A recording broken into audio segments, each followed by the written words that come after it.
welcome back. Your dreams were your ticket out. Welcome back to that same old place that you laughed about. Well, the names have all changed since you hung around, but those dreams have remained and they've turned around. Who'd have thought they'd lead ya? Who'd have thought they'd lead ya? Back here where we need ya. Back here where we need ya. Yeah, the T's in the lot, 'cause we got him on the spot. Welcome back. Welcome back. Welcome back. Welcome back. Welcome back. Welcome back. Welcome back. I get a stretch. Oh, that's good. Oh, that's good. Welcome back. Welcome back. Welcome back to untilit.works. All right. So for this break session, there's a few things I kind of want to talk about, but this one is a little bit older. I don't think I've, what is it? Yeah, I haven't spoken about this, I don't think, but I think we might have looked at the video, or at least I've watched the video from Google I.O., but now they have a blog post where everything's like all in one place and you kind of like see examples. So I thought it'd be pretty dope to kind of run through right now. And so we can take a look. I'm going to add a link to the blog post, so it'll be next to the recording of the video. All right. And yeah, I'm pretty sure I haven't talked about this. So, all right, a lot of cool stuff in here. So I wanted to talk about, so what's new in Web UI? What's new in Web UI from Bramis and Una Kravitz. All right. They did so here's the actual video. So you can watch that if you want. And this is from the Google I.O. 2026. And they kind of like just ran through a bunch of different web UI things that are coming in. So like HTML, CSS, stuff like that. So it's pretty cool. A lot of stuff is happening. So, all right. So it's published July 1st, 2026. And so at Google I.O. 2026, we shared a whirlwind of updates landing in the web UI platform, from respecting user preferences to implementing natural interactions, guiding navigation, reducing clutter, and adapting to various form factors. The modern web offers developers incredibly powerful tools to build high-quality, tactile user experiences. Nice. All right, so again, you can watch the video there if you want. And so they broke it down in like different parts. So there, part one is respect user preferences. Part two is implement natural interactions. Part three is provide guided navigation. And part four is maximize content, reduce noise. There's a part five, adapt to the form factor. All right. And there's like a lightning round, it looks like. Cool. All right. So let's go ahead and just kind of like run through this real quick. This I'm pretty happy about. Contrast color. I feel like I had this web component that I created, right? And it allowed people to choose the color of the background of it. And I was using, I forgot the name of like the algorithm or something, but it decided whether, depending on the background, what the best contrast would be either between black or white. And I think it was this WCAG thing. Yeah, algorithm. I think this is what I did. I had to look it up. It was a lot. And it was a web component. I had to do it once. So I only did it once. You know what? I wonder if I could pull up that. Where did I put that web component? Hold on. I think it's under, hold on. What is that website I made? I have so many projects. Oh, yeah. My light work. Let me see something here. All right. Let me share this tab instead. Sharing this tab. All right. So this is a random website I have. My light work is kind of where I put like, well, the idea was I put like random experiments of things I'm building. It's been a minute, or like lightning talks or whatever. So yeah, web components.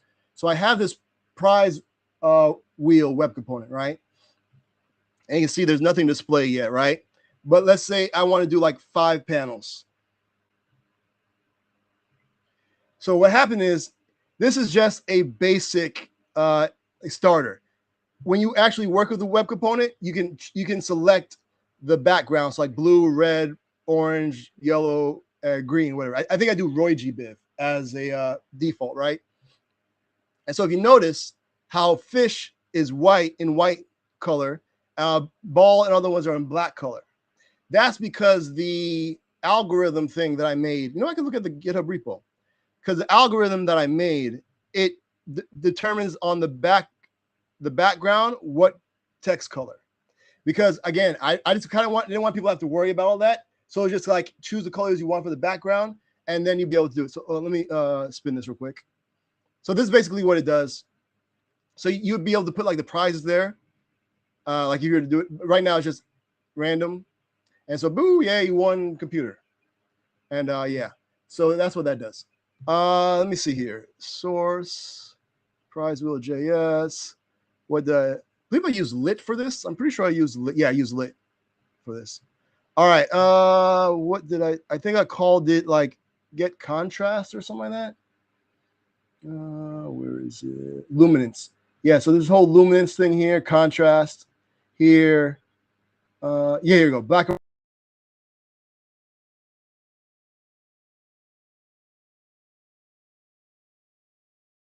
the different things. Get, I think it's like, yeah, get luminance with the color, get luminance with black, luminance with the white. And then I get the contrast, which is back up to here for the with the black and with the white. And depending on which one was more, that's what you would go with. And it did this whole thing. Yeah, here we go. So yeah, so I found it at shout out to this person here, contrast checker. And yeah, this is WCA thing here. So I think that's basically what I did to make all that work. So yeah. Cool. All right. That was a trip down memory lane. When's the last time I worked on this? 3 years ago. Jeez. And it still works. That is kind of, oh yeah, I didn't even look at the, my bad. Here's the actual code. Let me make this larger. So basically what I did was there is this, so you get the luminance, contrast, and then I have this here black or white text. I get the hex color, right, which is whatever the background color is. And then I go ahead and get an RGB for it. I get the color luminance. I get the luminance for black, luminance for white, and I get the contrast between the black and the white. And then whatever is larger is what I choose for it to make the color. So yeah, pretty dope. And if they're the same, I think it chooses black. And so this is the actual, so here's the luminance thing, right? And that's how it did. I believe that is what the, I had the, where did I put it? I had the, where I got, oh yeah, here are the different sources. So these are the different places. Shouts to these folks. This helped me put it together. And I think it was this. So this, I think this is that same WCAG that I was talking about before, I think. All right, neither here nor there. But yeah, damn, 3 years ago I made this. Look at that. Wow. Okay, no. And it still works. It's kind of amazing. All right, sorry. Trip down memory lane. All right, let me go back to this one here. So yeah, so basically this does what I did manually. So that's pretty dope. It's newly available, which is cool. And so CSS function takes an input color and automatically returns basically what I was doing, depending on which has the higher contrast against input color based on the, yeah, so I think it's the same thing that I use. This ensures legibility without manually maintaining text background color pairs. Nice. So hold on, let me see here. So, oh, so you select, so it's going to make the background color of this text. Okay. Yeah. All right. So you see here now it changed to black. That's pretty dope. Heroes white. Yeah. That's pretty dope. So you don't even have to worry. And then it has a color picker. The color picker is so amazing. I don't know if you see that. No, it doesn't show up in the thing, but the color picker is pretty dope. And it just does it. That's pretty cool. That is pretty dope. All right, let's see. What kind of JavaScript we got going on here? All right, so it's just basically getting references to the elements. Okay, setting the color. They have this variable demo brand color. All right, and the picker, setting the target value. All right, and the swatches. Yeah, okay. So that's just mostly just to get elements to be able to set this thing. That's all that is.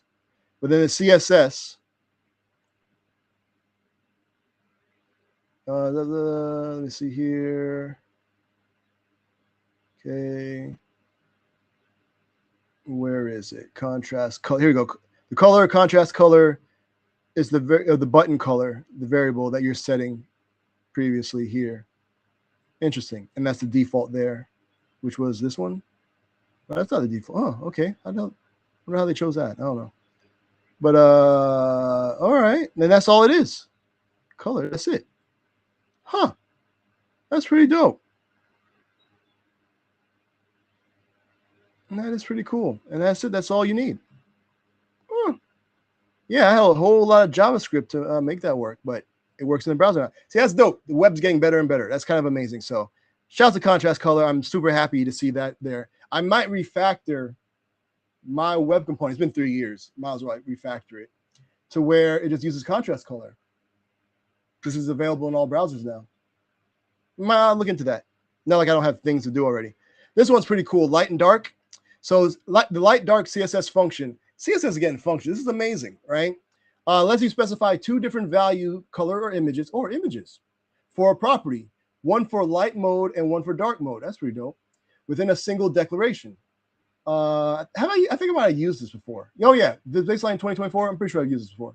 The browser automatically selects the correct contrast color based on the active color scheme, which must be set to light dark or light dark on the root or parent. All right. So the JavaScript, what does this do? Okay, there is like really no JavaScript. That's cool. And then yeah, so we're saying the property contrast color. We're calling it color. The initial value is white. And inherits, I gotta look more into this. I'm not sure what inherits does. But all right, so we got the root. We have the palette here. Cool. System UI. Okay, just regular stuff here. And then yeah, here you go. Light dark. So the color scheme is light dark. All right. Then we have, see again, this function thing is kind of amazing to me. Elevation. Well, I don't know what that means. It's pretty cool. Okay. So custom color definitions via, okay. So the primary, right? Do they have that here? They don't say which one is which. But yeah, so they have the app card. So this is the primary. Then they have the accent on the app card. And then it's success version for the app card. Okay, interesting. So they're setting all the variables. So you notice they're all pretty much the same stuff there, just the different stylings, the themes, what have you. So here's the layout setup. Where is, oh, here we go. So the card background, interesting. So depending on, so if it's light, then it'll make it this background light. If it's dark, it make this background dark. That's pretty dope. And the background color itself is the card background, which is probably going to change depending on the thing. And the same elevation thing it was talking about for, oh, I guess it's the glow. Okay, they call that elevation. Interesting. And then we saw this before, the contrast color. Oh, so wait. Oh, so I guess, So, so you swap for, because, oh, okay. Oh, there's another thing that we're talking about, the if statement. So the color for the text. So they're setting the contrast color, right? And then they're saying if the contrast color is white, then the text is going to be on dark. So it's as if it's text on dark or something. Otherwise, it's text on light. Huh. I got to look more into that. That's interesting. But yeah, so they're swapping it because before it was either black or white, but now they're checking to see if it's black, but then they're switching the colors. So that's why the text isn't just black or white. Interesting. Interesting. Because it's not just black or white. So they're, oh, okay. But then the image values itself, though, that's starting Chrome 50. So it's not available everywhere. Safari hasn't done it yet. So the images don't really work yet, it looks like. But if you want to do like hex colors or whatever. Okay. Then this one here, the custom functions, but it's not there yet. It's only in like Chromium-based joints. That seems pretty cool. I'm gonna tell you, CSS is getting more and more powerful. It has functions now. It had variables, now it has functions. Might as well be a programming language. We spoke about this, a container style query is pretty dope. So that's baseline 2026. Might have to start playing around with that. It's pretty dope. And then here's the if function. Again, it's not really out here yet, so use that at your own discretion. The at rule is pretty cool. I think this is supported, right? Everywhere. Yeah, I'm pretty sure this is supported everywhere. The at rule. Oh, text scale. Interesting. But it's not really available. I wait for things to be, I like to know about stuff, but I wait till it's like baseline before I actually do anything or like newly available or something. This is pretty cool. The linear. Now this one, it did, like it kept scrolling to the top every time I did it. So you couldn't really see stuff.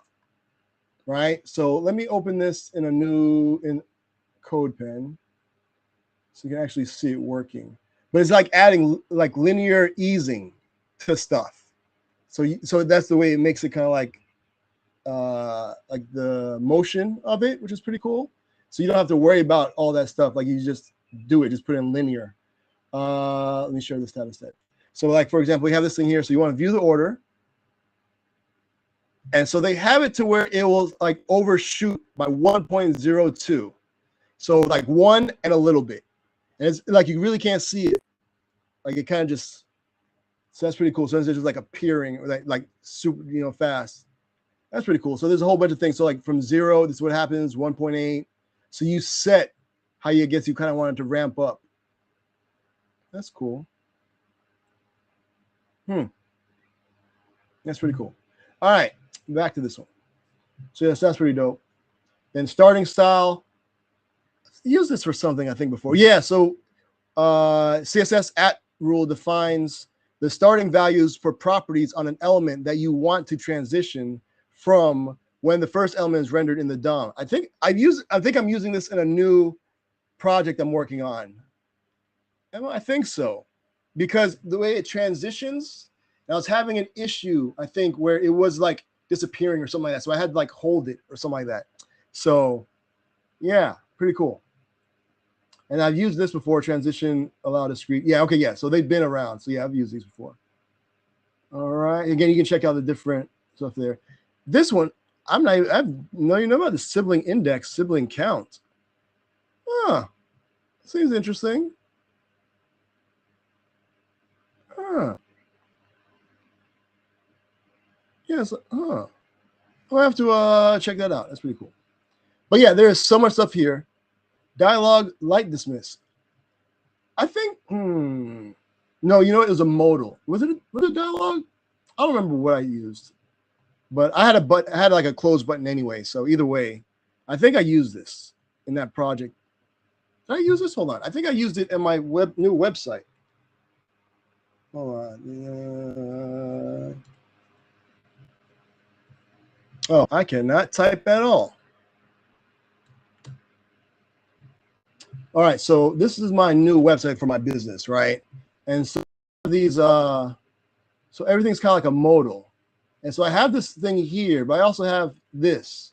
So I'm pretty sure this dialogue has like a light dismiss, so I can like either hit like escape or outside of it, and that button there. So I think I have the button as a backup if it doesn't work, but I have this. So yeah, so I'm pretty sure I'm using it in this because there's no JavaScript in opening this up.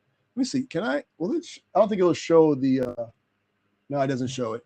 But I am using the like the close by. Let me see here.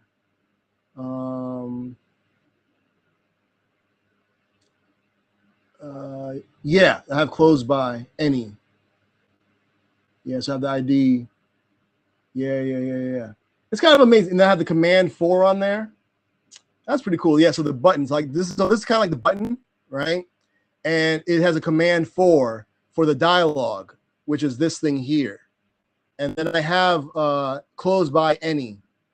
But then I also have this button, the X button here, which has command 4 that, and the command is closed. It is kind of amazing. It's like no JavaScript pop open. It's so dope. It's kind of amazing. So yeah. So that's pretty cool. That's like one of my favorite things. I'm a big fan like dialogue and modals on websites. And so you'll know I'll do a website because I'll have like a dialogue or at least some sort of like I love these things, like making these little drop down things here. These are awesome. Like this is amazing to me. Like being able to do that, that is super cool. All right. Sorry. Let me go back to here. Just share this type of set. Yeah. So with the value any. Yeah. So even though it's not there, I have the other one to make it close. So. All right. Then I think we talked about the corner shape, but again, I'm not really using it because you can't really do anything with it right now. You know what I'm saying? Only in like Chromium browsers, but that is pretty cool. You're able to kind of just do this stuff. That's pretty dope. You know what I'm saying? That's kind of cool. That's fire. All right. Then providing every so view transition. I've done this before. Which website did I make this for? One of my other websites, I did this, but I've been using cross document view transitions, but like basic things, so nothing too wild. So I think like the basic stuff kind of works, but yeah, because otherwise it just goes to the page. So it's not like it's breaking anything, not like breaking any functionality, but it's kind of like a cool transition. All right, this is pretty cool too. So yeah, so this is the scope transition, but it's not really used or anything, but you're able to kind of like move around stuff. So you can like reorder stuff and move it while it's like reordering. That's pretty dope. Without blocking stuff. And then there's this one here with a number. That's pretty dope. And then this is pretty cool here. Like just being able to just have it automatically do that. That's pretty dope. And then I think the JavaScript is just to select the, yeah, adding the buttons there, slide right. Yeah. So yeah, so still using a little bit of JavaScript. And it's just for styling and stuff here. View transition, active fill. That's pretty cool. So yeah, so you can get a whole lot of stuff there. This one, two-phase view transition. So it looks like this one, it starts transitioning to an intermediary. So like in between, that's just skeleton screen or like loading UI before it actually gets to its endpoint. So you can give it time to load or whatever. So it seems like it's quicker. That's interesting. And then this one's pretty cool too. I'm a big fan of scroll-driven animation stuff. That's pretty cool. The triggering stuff here. It's weird how this browser support looks different from like this browser support, but that's fine. Random things I notice. And so, yeah, so here's this. So you can kind of see how it changes as you scroll. That's kind of amazing. That's pretty dope. Maybe some more stuff here. You guys like when you scroll through how things work. There's so much stuff here. It's kind of amazing. Scrolling to view is always pretty cool. But again, it's limited. All right, cool. Awaitable programming scrolling. So this one is pretty cool. So like if I scroll here, right, it gets highlighted and then it fades away. That's the programmable thing. That's pretty dope. That's kind of cool. Maximize content, reduce noise. All right. Scroll state queries. Again, it's not really available. You know what I'm saying? It's only Chromium. But again, it's cool that it's there. So you can like start playing. The thing is, it's not going to break stuff, this is cool, right? I thought this at some point would have been, like sooner, like, but right now it's only that. So, and it looked like it might not be there for a while. And then here's the CSS border shape. That's pretty cool. You're able to do these things. That's pretty dope. But again, it's limited. CSS shape. This is pretty dope. And it's newly available. So if you want to have like a shape for your text to follow, that's pretty cool. Huh, sticky positioning per axis. Oh, you know, I think I saw this where like you scroll up and like the thing would stay at the top and you can like scroll to the side. And so both was not doing it here for some reason, but like both the top part here would stay and then the right would stay also. So depending on how you're scrolling. Oh, your browser does not support this. I don't have 148 plus. Interesting. So wait, then why does it say that it's widely available? Oh, you know what? They probably didn't update this for that. So it's showing the thing and not actually doing it. Okay, that's cool. Oh, no, okay, never mind. This feature is available for testing. Then why would they say, oh, no, just sticky positioning itself, but not particularly what we're talking about. Oh, that's misleading. Okay. And then over scroll gestures. So again, like swipe up areas. That was a pretty dope demo that they had there. So you can watch the video for that. This is I'm pretty excited about. HTML and Canvas API. That is going to be awesome. And then a whole bunch of other stuff. So the move before, that was pretty cool too. It's almost there. CSS text fit. How's that? Because text box. Oh, that's cool. Huh. Okay. CSS gap. That's almost there. What is this? Scroll bar aware view. Oh, you can do like a gutter. Oh, interesting. Okay. Oh, you have access to oh, it was not really available. Interesting. Yeah, so that's pretty dope. All right, so yeah, so I just went through a whole bunch of stuff here, but yeah, again, I'll have the link next to the recording on the video, and it's kind of amazing all the stuff that you can do. Like again, 3 years ago, I had to use JavaScript to get whether I want the text to be black or white. Now it's just a function in CSS. That is pretty dope. That is kind of cool. So the web is amazing. You know what I'm saying? It's getting better and better, and I appreciate it, and I appreciate all the work folks put into it. So yeah. So let me get y'all back to work so I can get back to work. Stop sharing this screen because I talked about this way too long, but I'm just always amazed at what you can do with this stuff. So I'm gonna send you all off some traveling music. This right here is an artist that goes by the name of Anthony Cruz, aka A Butter. The track's called Thank You. And when we come back, we'll take a look at our artist's website, listen to music, watch some videos, maybe become a fan. All right. So again, thanks for hanging out. This is Anthony Cruz, aka A Butter. Thank you. All right, y'all be easy. Peace. I wanna say thank you for holding on when a brother was down and out. Now I feel so strong, and I wanna say thank you for being there when a brother had nowhere to turn to. You were there, and I feel like hell, and everybody says hell, love like hell. I wanna say thank you for holding on when a brother was down and out. Now I feel so strong, and I wanna say thank you for being there when a brother had nowhere to turn to. You were there, and I feel like hell, and everybody says hell. We spread love like hell. I wanna say thank you for holding on when a brother was down.